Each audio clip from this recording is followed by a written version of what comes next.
After less than 2 years of Rahul Gandhi's leadership, the Indian National Congress has gone back to Sonia Gandhi to take charge of the party.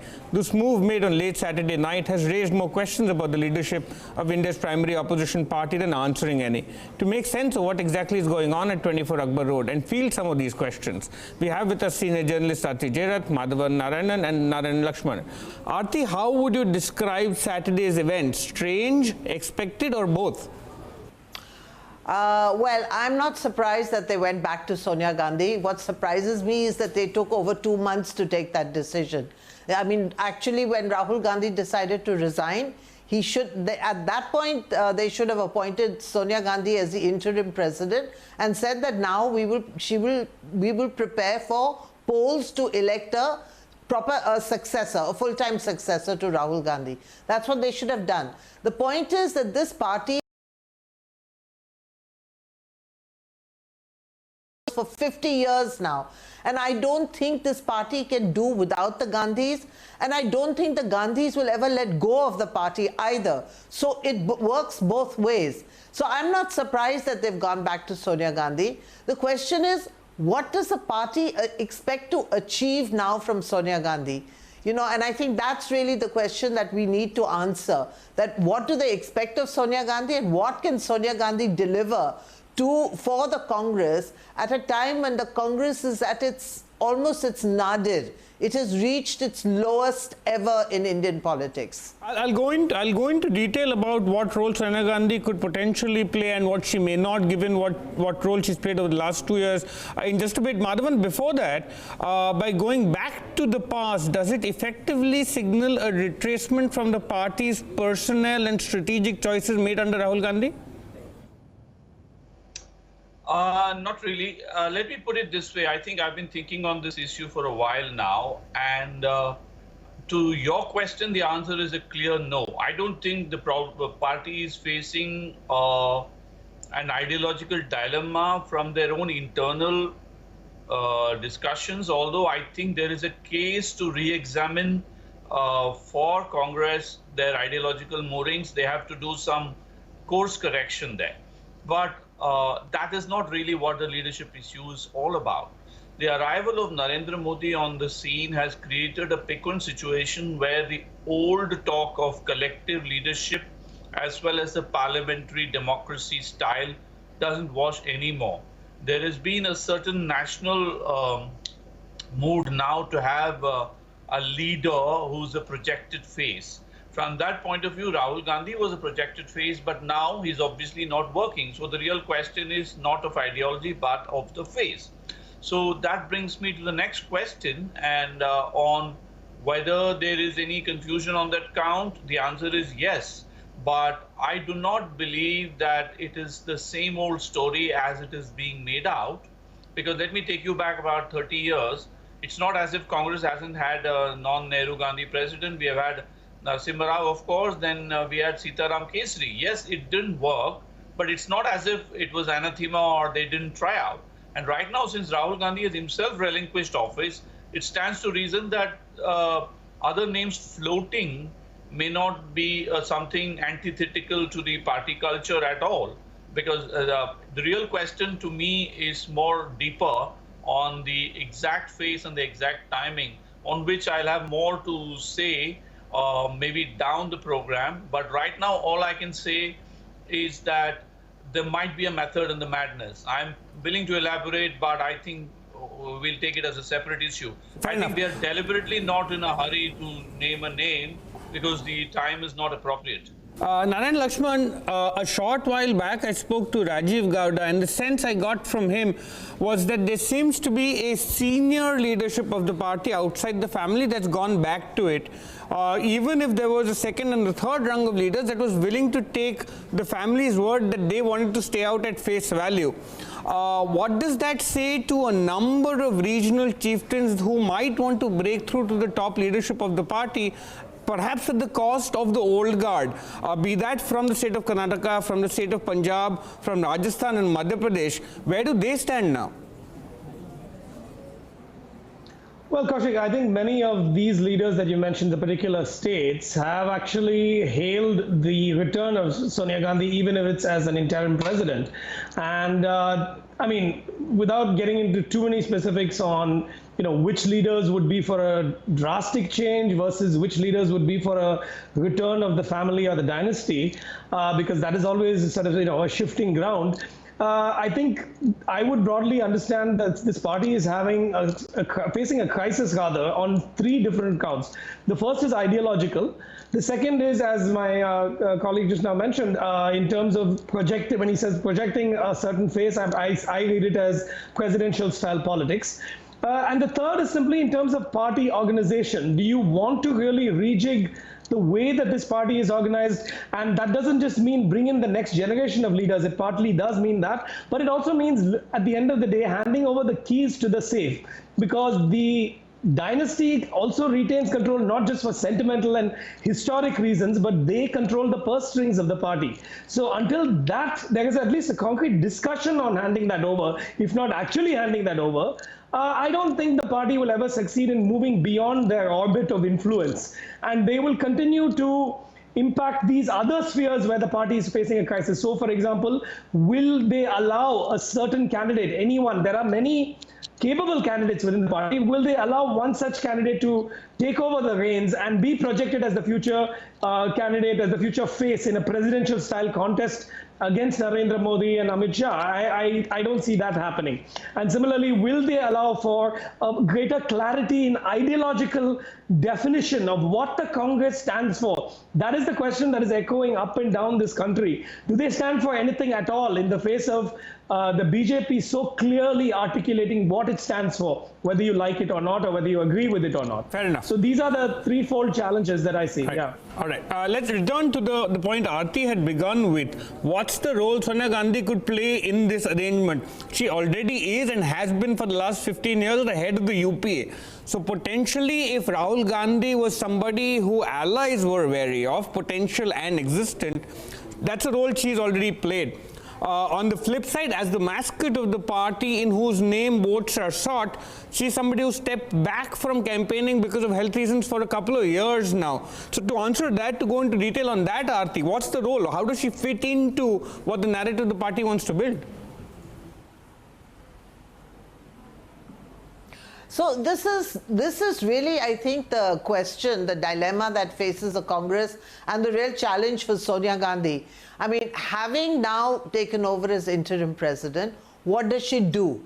Does she play the role of a night watchman, keep the seat warm till either Rahul Gandhi is ready to come back as president, or till both mother and son agree that it should be the daughter and Priyanka Vadra takes over as president? Frankly, I don't see any option beyond these two. I don't see Sonia Gandhi or even Rahul and Priyanka allowing somebody else to become the face of the party, the mascot of the party. So, I mean, it really is a question of keeping the seat warm for one of her two children whenever they're ready to take over.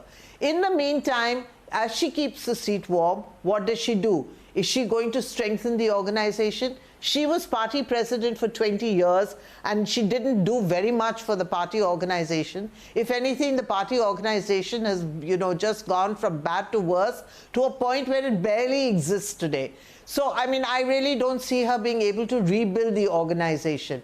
Is she going to carve out a new ideology for the Congress party? I think she tried when, as UPA chairperson, when Manmohan Singh was prime minister, when she brought in all those, path-breaking historic laws like RTI, the right to education, the NREGA, and, the food security bill and so on. I think she tried to do it with the help of a group of, sort of civil rights activists and civil society activists. But it didn't really translate into any kind of, ideological mooring that the rest of the party understood. It seemed to be too esoteric, too much of, legal stuff, which really the ordinary congressperson did not understand or relate to. And what has happened along the way, actually, and I think this is really something that the Congress needs to look at very closely, is how the BJP has taken away nationalism from the Congress. Nationalism was a Congress's USP. After all, Congress was the party that led the freedom struggle. Nehru, Indira Gandhi, even Rajiv Gandhi, they fought very strongly on the issue of nationalism. But this is not quite that party, right? Because after the split in 67, this has been a party that particular family has headed most of the time. And when it hasn't and was mentioned under Narasimha Rao was after Rajiv Gandhi's death. So this is not the party of the independence movement. This is a party, as you're saying, as you said earlier in this answer, that beyond this family, nobody else. It's not. No, absolutely. It is not. It is not the party of the independents. In fact, that party died 50 years ago when Indira Gandhi split the Congress and formed the new Congress, right? So this is the new Congress that we're seeing now. But Indira Gandhi very strongly represented nationalism. So, you know, and after she won the Bangladesh war in 1971, she was hailed as Durga by none less than Atal Bihari Vajpayee. So, you know, let's not forget that. But that claim to nationalism, the Congress has given up in the last 20, 30 years. It is the BJP that has taken away that claim to nationalism. And I think today, nationalism is a very strong mood. It's a very strong sentiment in the country. This whole, you know, revocation of Article 370, you know, sort of plays into that nationalism mood, which, you know, sort of peaked with that Balakot airstrikes. How does a Congress get that back? Right. How does a Congress replug itself into nationalism? And I don't know whether Sonia Gandhi can do that. So, you know, you know, that's what I'm saying. I mean, I think at the moment, Sonia Gandhi is really just going to serve as a night watchman, somebody who's keeping the seat warm, till one of her children is ready to, you know, either Rahul comes back into the hot seat or Priyanka takes over. Madhavan, then if it's just a question of a merry-go-round or rotating chairs between a specific set of people, how does that help keep the rest of the flock intact? What stops them from leaving the door, finding greener pastures elsewhere? Already since Article 370 was brought up, the party sounded completely discordant, and as Shashi Tharoor in his very limited way said to me that the parliamentary party was in one voice, everybody else spoke whatever they wanted to. I think I'm glad you mentioned Article 370, Kaushik, and I'm also very happy with the way Arati has elaborated on the crisis in the party, because between the two of you, I begin to see what is really going on, because that's something I had in mind. The question that you asked is highly relevant. How will you keep the flock together? And my answer is that what Arati said was correct, in the sense that the leftism of the Indira Gandhi days was buttressed by a nationalism of sorts, in which everything from winning the Bangladesh war to staging the first Pokhran nuclear explosion and launching India's first satellite named after Aryabhatta, they were all very critical in managing the Garibi Hatao plank to the left with a certain resurgent nationalism on the right. Now that piece went missing with Rajiv Gandhi. You have to bear with me because some issues are historical. Now, the leftist plank has been picked up again very systematically through RTI and MNREGA, and later by Rahul Gandhi through the Bhatta Prasol protests, as well as the standing up for tribals, and eventually the Nyaya platform that the Congress manifesto promised. But as Arati rightly pointed out, there has been no attempt to link it with a nationalist resurgence which captures the public imagination. And this is where Congress needs an ideological course correction. Now, to link that with your question on keeping the flock together, I attach a huge amount of importance to Jyotiraditya Scindia's statement on Article 370, effectively dissociating himself from the party's stand. And that also has to be read in the context of the Madhya Pradesh politics, in which Jyotiraditya Scindia seems to have been marginalized by the rise of Kamal Nath and the existing presence of Digvijay Singh, who's anyway, both in terms of personality and proximity to Ten Janpad or Sonia Gandhi, is a bit of a towering figure. So, Madhavan, since you made the analogy to Madhya Pradesh, Madhavan, there is one man in that party whose credentials on national security, on issues of nationalism, on issues that are relevant to being a border state. Even his opponents in the BJP grudgingly admire Amarinder Singh. Granted that he's well over 70, what stops them saying this is where our problem is right now? At least if this is where the BJP is hitting us on, Amarinder Singh, they can't hit us on this. No, I think this is a very good point you're raising, which is where this is the right opportunity for me to talk about what I mentioned deliberately and held back in the earlier part of this program, which is that the Congress is a great believer in wave theory, as any astute political organization would. The wave theory is such that in a democracy, dissent grows, disenchantment grows, and the timing is extremely important on changes, whether it is in the policies or in the ideology or in the leadership.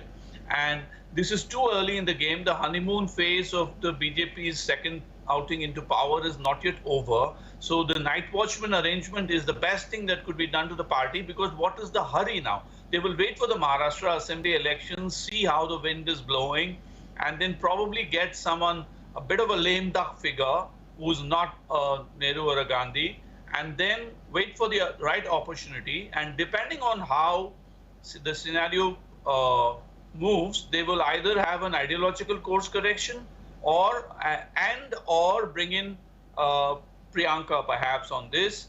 This is my scenario building, because the other so you're saying even if it is not within the family, if the last option you gave was Priyanka Gandhi Vadra, but even if it is not, they still hold the reins behind the curtain. You're saying whatever happens, whatever process, exactly. Now, the answer of that, the past stays within the family.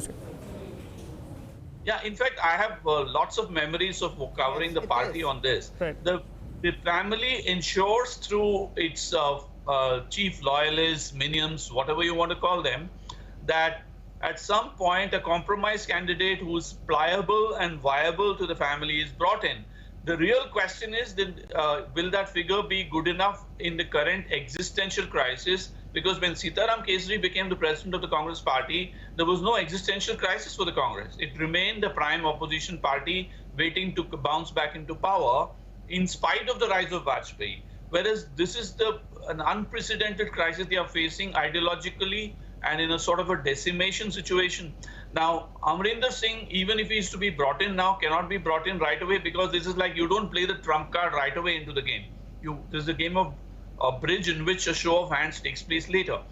The other is obviously Amarinder Singh is his own man, all said and done, and despite his visible and articulate display of loyalty to 10 Janpath, everybody knows that he's too smart a man to be seen in the mold of a sycophant or a pliable leader, and therefore the family will be wary of him, and therefore, but they will keep the option open to play him, because right now it's a paradoxical situation.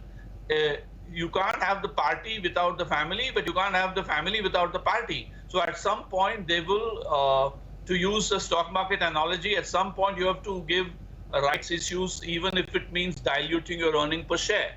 And that is how systems work. The Congress is too smart a party to have a cheap, ugly fight if it can help it. Assuming there is no open challenge, which I don't rule out in the current political atmosphere of the country, where, potentially anybody from a Milind era or a Jyotiraditya Scindia can potentially shift the party to the left, to the right. Please understand, the current center of gravity of the party remains left. It remains a coalition of the underprivileged. It may not stay that way if it wants to grab the mainstream, as Arati said, grab the ideological right, as well as keeping an eye on the left. And it requires deft maneuvering. We have to watch this space, but I rule out neither a wave-based rebound nor a leadership challenge. We'll have to watch this space. Okay. Narayan, are there any geographical parameters that will come into mind where the fact that a majority of a fair part of the MPs right now that the Congress enjoys in the Lok Sabha are from Kerala. Its second biggest bloc is an alliance, as the UPA is from Tamil Nadu, the third being Punjab. So the fact that the state governments it enjoys is in central India, very few MPs came from there. Is there an imbalance that could play out as a result in the coming days?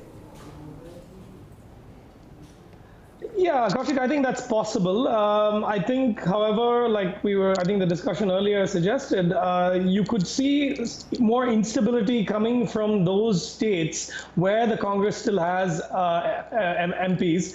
And for example, I think, it could manifest either in state level results or in Lok Sabha results. You saw what happened in Karnataka.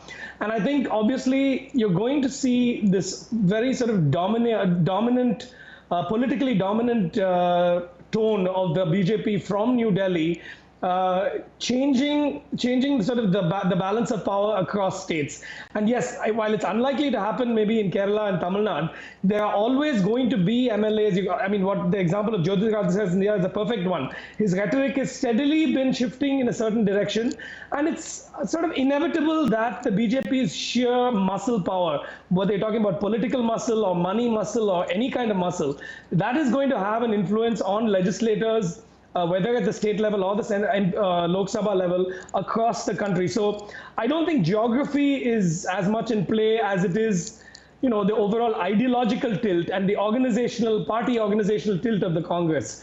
And in that regard, I just wanted to say that this earlier discussion about nationalism, I think nationalism initially, when the Congress enjoyed its benefits, was from the freedom movement and independence struggle. And then, of course, as they correctly pointed out, Indira Gandhi pivoted towards issues such as the 1971 war. And then, of course, there was getting the whole economy back on track, and the emergency was all rolled into that. For Rajiv Gandhi's time, there was the talk of, again, bringing the economy back up into shape. And even through the 80s, you saw the beginnings of liberalization. Then, as we proceeded towards the latter half of the 90s and beyond, though they enjoyed success, their ideological moorings began to come apart. And that leftist leaning, what is called leftist leaning of the RTI and Narega and all of that through the early 2000s kind of petered out towards the end of that decade. I think that's where the BJP sees the mantle of nationalism through muscular Hindutva politics. Let's not be shy about calling it what it is. And that certainly carries a lot of currency across the country today, regardless of which state you're looking at, regardless of which section of the population you're looking at. And I think the Congress, if it wants to once again seize that mantle, will have to have an answer to that brand of nationalism. It will have to come up with some counter to that. It could be in the economic sphere. For example, I'm just giving an example, where they could really start dissecting the way Hindutva politics approaches the economy, or maybe you could talk about the lack of job creation. You can talk about all kinds of things, whether liberalization and globalization is a force for good or not. But they have not bothered to, the Congress has not bothered to engage with the nuances of these debates. And therefore, they have kind of completely lost their grip on nationalism as a concept. So to me, this change in leadership that we're talking about, whether it comes from the states or whether it comes from Delhi itself, will have to go hand in hand with rejigging the very ideological basis. Right. Okay. I'll leave it at that for now. In my last round of questions to all three, Arati, let me start with you. From a party that governed the government of India till 5.5 years ago, and a number of states before that, has the Congress also, state by state, started ceding space as even the opposition party? And I'll tell you what I mean. In the 5 years that the Shiv Sena and the BJP have been in power in Maharashtra, the Shiv Sena has been more critical of the BJP than the Congress or the NCP have. In Odisha, the BJP has taken the space of the second largest party in the state. Naveen Patnaik's held power, but helps the BJP in the center. The same in Telangana, where the BJP won 4 seats and the TRS won the rest. So state after state, far from the party attempting power, they're also losing space as the primary opposition party. Absolutely. You forgot to add West Bengal to that list. Exactly. Because in the West Bengal, it is the BJP now which is the primary opposition to Mamata Banerjee. The Congress and the left have virtually been wiped off the landscape in West Bengal. Yes, and this is really a huge crisis, for the Congress, because apart from whatever has happened at the center, I mean, it is slowly getting extinct in the states. I mean, it had already disappeared from UP, it had already disappeared from Tamil Nadu, it had already disappeared from Bihar, and now, even in the smaller states like, Orissa and Bengal, in Maharashtra, it's just vanishing. And, I don't even know how long it's going to be able to stay in Rajasthan and Madhya Pradesh, because we're already seeing so much dissension within the Congress in Rajasthan and Madhya Pradesh between the old guard and the younger lot. And, whether this party is going to remain intact in these two states or whether it's going to splinter, I don't know.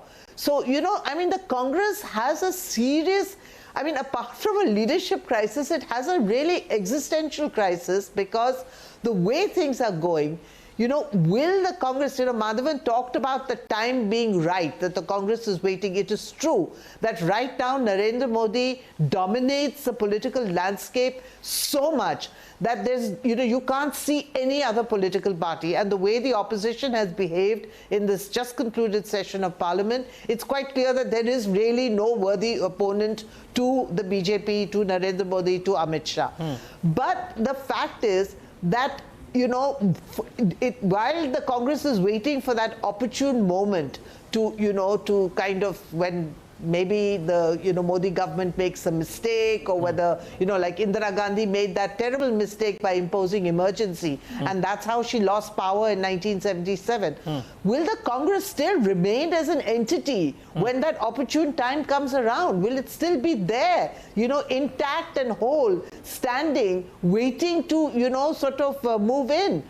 I'm not very sure, because the way it is fragmenting, the way it's splintering, the kind of infighting, the sort of dissensions, and the split between the old guard and the young guard, this split is threatening to really, decimate the party. Okay. So can Sonia Gandhi, sort of pull the party back from that chasm?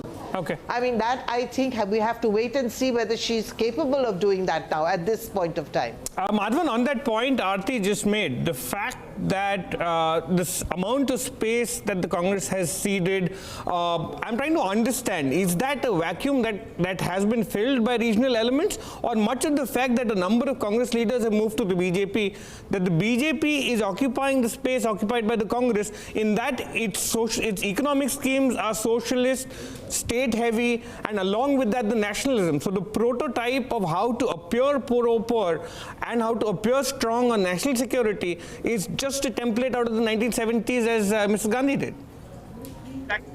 It's very simple, Kaushik. The game has changed. The national mood has shifted to the right. So the Congress's dilemma is how to shift to the right or not to the right. Now, I have just seen a breaking news piece that Priyanka Gandhi says Article 370's abolition is unconstitutional. This is fascinating, because in recent memory, I cannot imagine a senior leader like Jyotiraditya Scindia disagreeing so strongly with somebody from the Nehru-Gandhi family. So I see it as a sign of dissension and the existential crisis that will play out. Having said that, the ceding of the ground to the regional parties is fundamentally based on the premise that the rest of the country remains in the nucleus of the Congress party, and therefore with the family. Now, that is being seriously challenged by the rise of both the right-wing ideology and Narendra Modi and the leadership. So there is no way for the Congress right now to resurrect itself except to go for the cow belt. And if I may mix metaphors, they have to grab the cow by the horns.